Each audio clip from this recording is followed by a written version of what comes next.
How's it going, everybody? Jeff Slakey here at the Hood Canal School's bus barn with Superintendent Lance Gibbon, and we are talking about an upcoming vote that the people in the district will make on February 13th. How are you doing? I'm doing well, thanks, Jeff. Why are we in the bus barn? Well, that's a good question.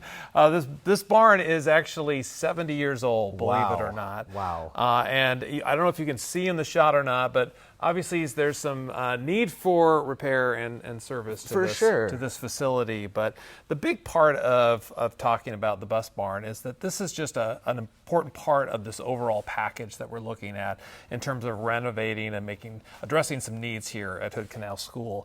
And so part of it is looking at our transportation system and a bus loop and all of those kinds of things. This building, though, one of the things that I think is really important for people to know is that it is eligible for state match for its replacement up to $5 million.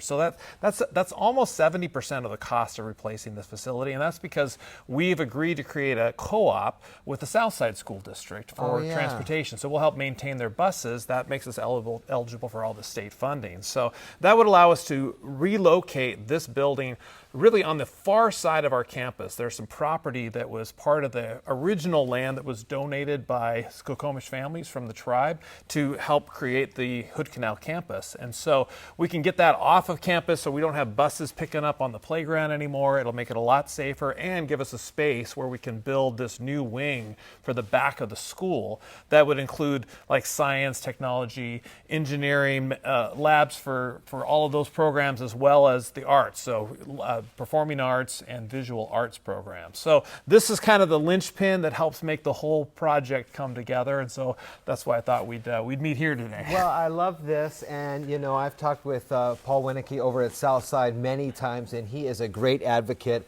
for his students at those schools. So if that works out where this co-op happens, you're not going to be losing any buses. They're not going to be losing any buses. They're just going to have their buses here. Yeah, actually, we would just be doing the maintenance for those buses. That's basically, it's a maintenance agreement. So they can bring them here. It would allow us to maybe hire a full-time mechanic, and we'd have the facilities to service those buses. And then we can expand those services for other local organizations that might also need support with their transportation systems as well. It was such a close one last time. I know you have to get over the 60% threshold, and at about 58%, roughly equates to 45 votes, didn't quite get you over the line. What are some of the new ways that you're reaching out to the families here in the Hood Canal District to remind them that this is coming up? Yeah, I think that's a great question. We've been hosting some community events to engage our community. In fact, we had one on Friday night at Potlatch Brewing. Had about 40 people come out for the event, so that was great. And then we've got another one coming up this Monday, which is the 29th of January, from 5 to 7 p.m. at Alderbrook Inn. And so again, this is just a way for the community to come and get their questions answered, to learn more about the bond. And then we're including it in a lot of other community events. We've got great support from the Skokomish tribe. They've got a community engagement event this Thursday, and so they'll be talking a lot about the election and kind of the importance of voting. And then we're doing a similar event here at our school next Wednesday, the 31st, which is a bingo night and a book exchange, but we're going to include the bond, so kind of bingos, books, and bond, or something like that. I like it. But whatever we can do to help communicate the need.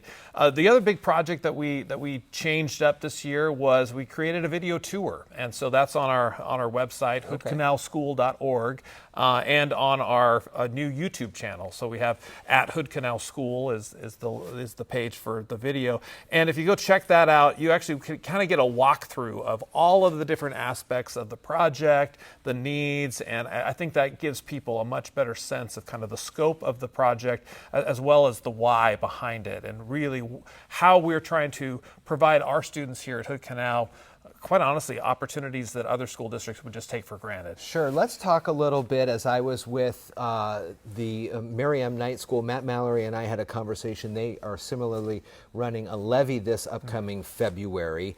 And one thing that we have learned is in school districts that are smaller school districts like the SouthSides, like the Hood Canals, like the Mary M. Knights, there is an additional opportunity there for more state money. You mentioned a little bit when it comes to transportation.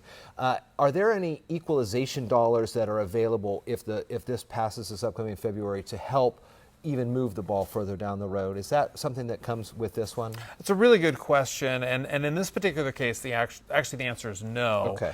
The big piece of funding is connected with the transportation building that helps offset those costs. At, again, probably about $5 million. The rest of the project does really depend on local voter support.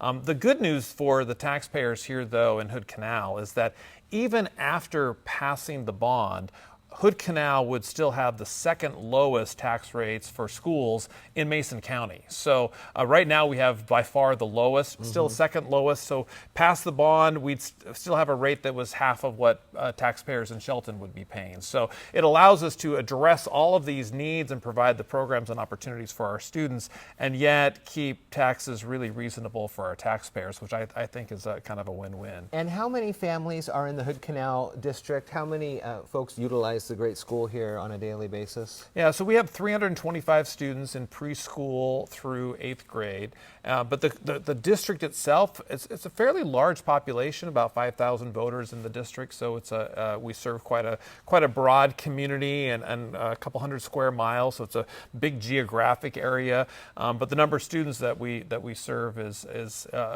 similar to those other districts that you mentioned. Talk to me a little bit about the push for the information out there when it comes to 5,000 versus a kind of a family structure of maybe 325 with the students here, explaining to them that this is good even though you may not have students in the district or families that are out of the school system. Why is it important for these types of things? Yeah, I think that's an excellent question. I mean, one of the things that I always think about is that we're investing in the kids that are going to be taking care of me when I need help when I'm older, and we want them to be educated, we want them to be connected with the community, they feel that community support, we want them to be paying it forward to the next generation. And I think that's kind of the key part of it, is really this is an investment in the future of our community and in the future of our state and our nation. And I know that sounds pretty broad, but we've seen people from our local community go on to do some incredible things, and it all begins kind of in the school. So we're planting those seeds here and helping to kind of grow that success for our students and our community as we look forward. We are here at the Hood Canal School, the home of the Orcas, and they're looking for your support this upcoming February 13th in a bond initiative that'll be on your ballot. So make sure you check that out. Take the time to visit some of these ongoing community meetings to learn more about why it's important not only for the students but for the greater Hood Canal School District, and some possible wonderful partnerships with other districts like SouthSide, as we were mentioning here in the bus barn. Lance, thank you so much for your time. Thank you, Jeff. I appreciate it. For sure. Yeah, thanks.